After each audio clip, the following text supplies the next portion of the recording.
Hey everyone, I am back. It has been something like 3.5 weeks, 4 weeks since I've actually recorded a running vlog here, and so I wanted to catch you up.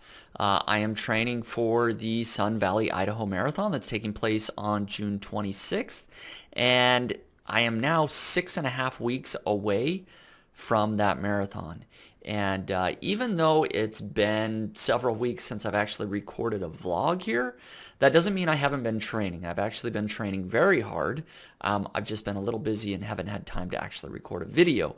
So I'm very happy and excited to finally sit down and give you an update with how my training's been going. Overall, my training has been going fantastic. And in just a second, I'm going to jump into some of the training runs that I've done, and I'll be able to show the improvements that I've made over the last month or so. At the end of the last video, I mentioned that I had strained my hamstring a little bit, and I was concerned that that was going to be an ongoing injury. But I'm happy to report that that injury is really kind of taken care of itself. I took some ibuprofen for a few days and the inflammation went down, and I had not injured it long term. So just happy to say that after about a week of kind of babying it just a little bit, I'm back to what I feel like is 100%, and the hamstring is a non-issue and has not been over the last few weeks. So I'm super glad that that is not an issue, and so just wanted to mention that since I hadn't given an update on that in a little while. So now let's go ahead and take a look at some of the training runs that I've done. I'm going to try to show some of the progress that I've made. I'll just show some of the actual stats from the runs that I've done here. All right, so this is just a few of the runs that I've done. I've also been training some on the treadmill, so not all of them show up, but I've been averaging probably about 50 miles a week, 45 to 50 miles a week. I definitely am closer to 50 to 55 this month. But if I just look at some of the long runs that I've done, let's go back to April 24th, which was about 3 weeks ago. You can kind of see I did, a 17 miler that averaged an 8:15 pace. And at the time, that was good. I had kind of been ramping up to that, getting a little faster. And what felt really good on this particular run is that you can see the last few laps, I decided to pick it up a little bit faster, sub 8-minute mile pace. And my plan only called to run this from between an 8:04 and an 8:34. So I definitely did everything according to my plan, but even picked it up a little bit the last few miles to see where I was at because I was feeling good. But if we kind of go back here to some other activities, let's just take a look at the next week. So this is May 1st, which was about 2 weeks ago. You can see now that I did a 20 miler at an average pace of 7:49. So starting to pick up, but this was actually a really difficult run because the plan called for doing, I don't know, some 5 to 10 warm-up miles. I did basically 10 warm-up miles here, and then I was to run 6 miles with no rest at a 7:04 pace or faster, and I was able to do that. And so you can see lap 11, 12, 13 through 16, right? There's 6 miles there that I did 7:04 or faster. That was a huge confidence booster for me to be able to do that.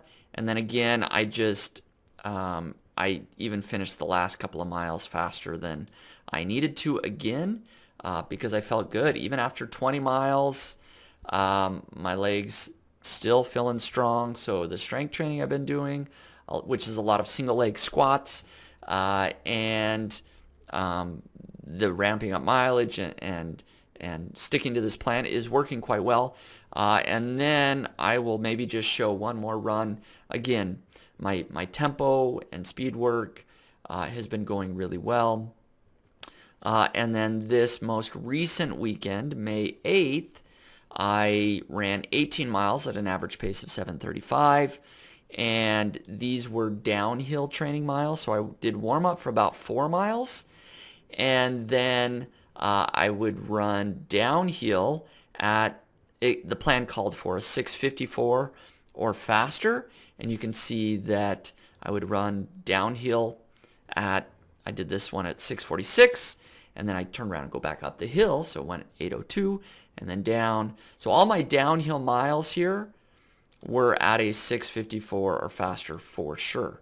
I had a little bit left in the tank, so cranked out a 6:28 mile. This is at about a 1 to 1.5% decline, an outdoor trail that I found, and went really good. And again, I felt like I had a lot left in the tank, so my last few miles, even though it called for an 8:34 pace on my plan, I went ahead and did these here, as you can see, faster.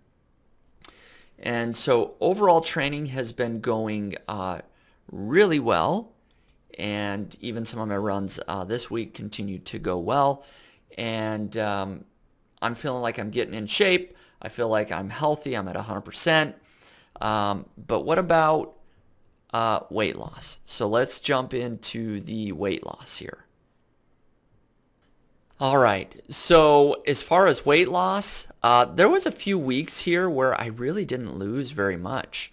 You can see over a period of 4 weeks, I only lost about 1.5 pounds, almost 2 pounds. But fortunately, this week, I've been able to lose a little bit more. So here's my grand chart. My tracking, I've lost a total of 13.6 pounds since March 7th. That's about a month and a little less than a week. So a little over a month, I've lost almost 14 pounds.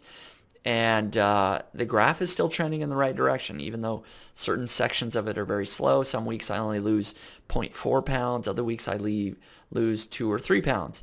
And so I now have about 6.5 pounds to go to hit my goal of losing a total of 20 pounds.